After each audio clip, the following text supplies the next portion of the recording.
Today I'm going to continue to build shallow background scenery along the Pocatello Subdivision on my N-scale layout. I'm going to show you how you can build this kind of scenery on your own layout in 4 easy steps. That's coming right up.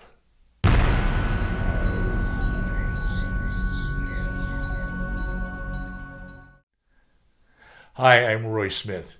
In episode 6 in this Pocatello series last week, I cut, carved, and installed 1/4-inch thick white styrofoam to create shallow background scenery in a very narrow space between the track and masonite backdrop along the Pocatello Subdivision.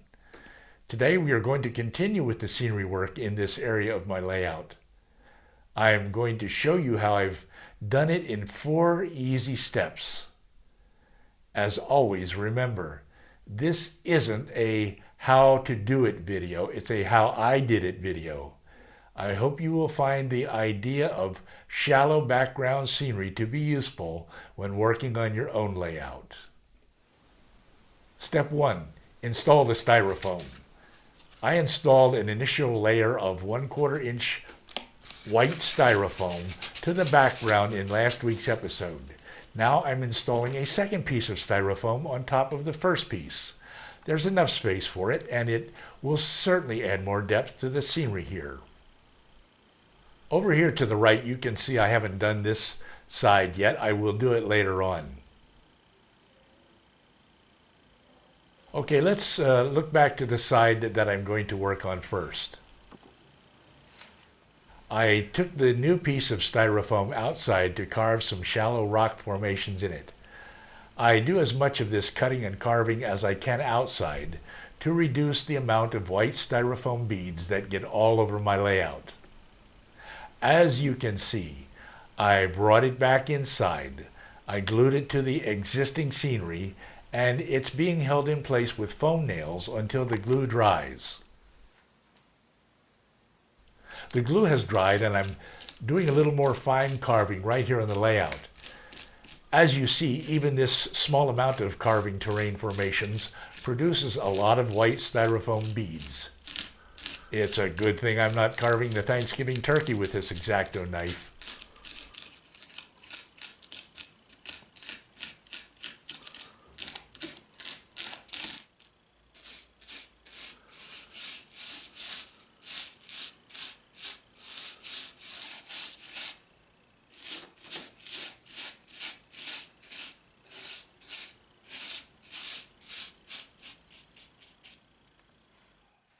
Step 2.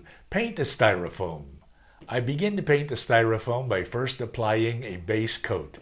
The color I'm using for a base coat is desert yellow to match the color of the terrain in the area I'm modeling.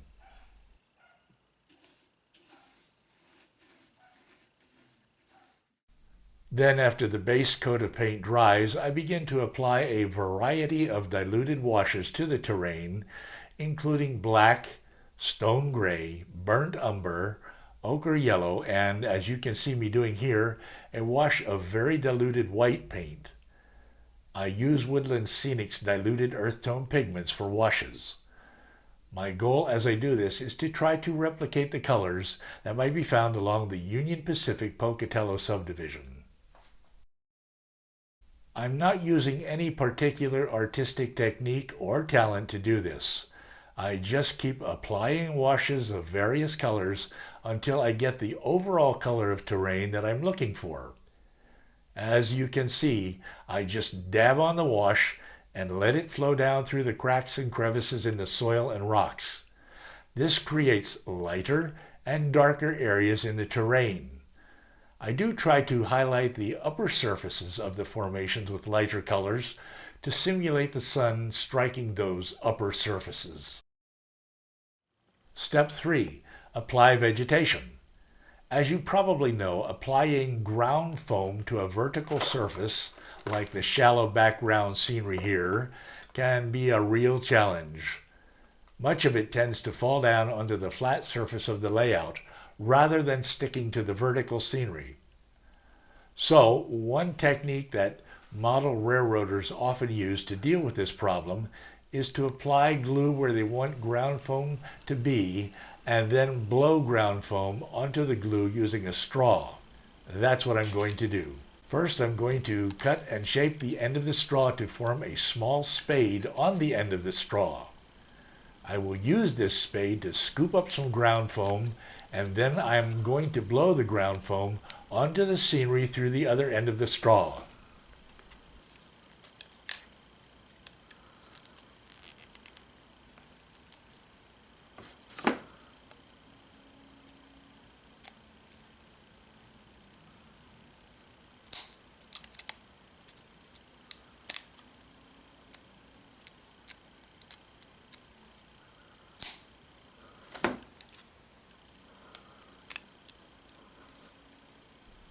Here's the small spade. I hope you can see it okay.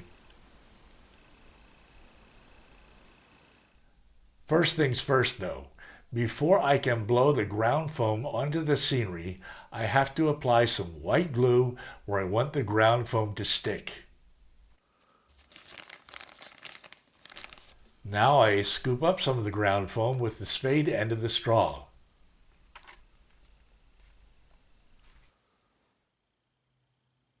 And holding the straw close to the scenery, I blow through the straw, blowing the ground foam onto the scenery, hoping that most of it will stick to the glue.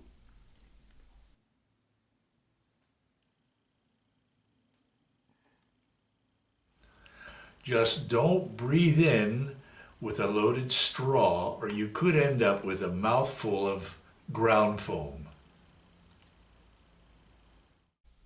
You don't really have to blow the ground foam onto the scenery with a straw. You can just dump it onto the glue using the spade end of the straw, as I am doing here. As always, when applying ground foam to a vertical surface, you can expect some of it to fall down to the layout to be cleaned up later on. All right, I'm going to apply the rest of the ground foam off camera, and when I come back, I will start to plant shrubs and other vegetation.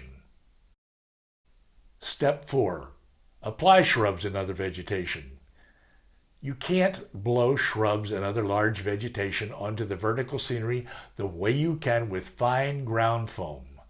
So I'm planting shrubs and other large vegetation in this scene using full-strength white glue and tweezers. Full-strength white glue usually works for me. The shrubs normally stick to the ledges on the vertical slope, such as this, although a few of them do fall down sometimes, rather than sticking on the first try. I started out using a micro brush to apply the glue where I wanted it, but to speed up the process, I later switched to a small artist's brush, which holds a lot more glue. I'm going to apply the rest of the shrubs off camera. Then I'll come back in a few minutes and show you what I've done. I will be applying a variety of sizes and colors of shrubs. And here's the result. I'm not going to say it's done because I always come back and do more later on. I haven't covered the hill completely with vegetation. I want the soil and rocks on the slope to be visible.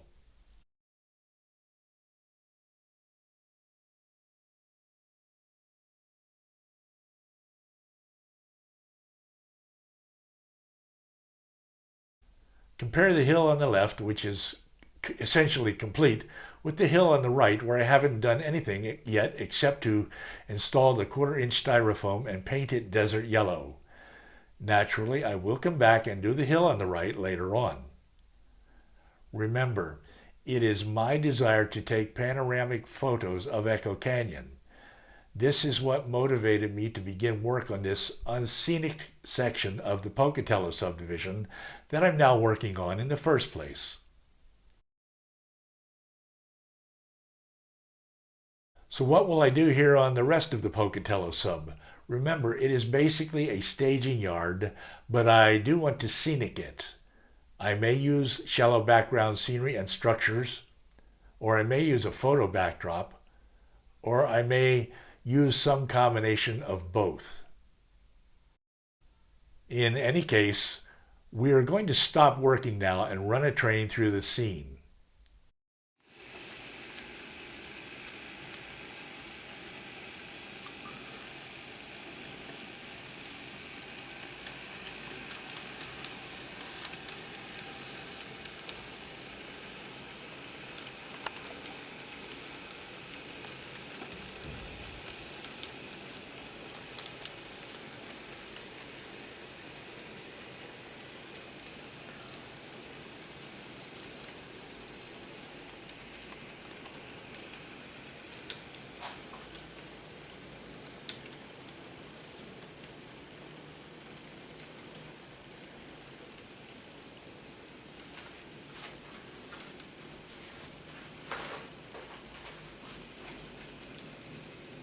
whatever I decide to do with the rest of the Pocatello subdivision, you'll be able to watch it happen in upcoming episodes.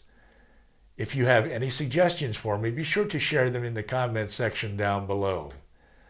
And as always, if you're new here, be sure to subscribe so that you don't miss any of those upcoming episodes. Well, I'd like to thank you for watching. As always, happy railroading. I'm Roy Smith, and I will see you again very soon.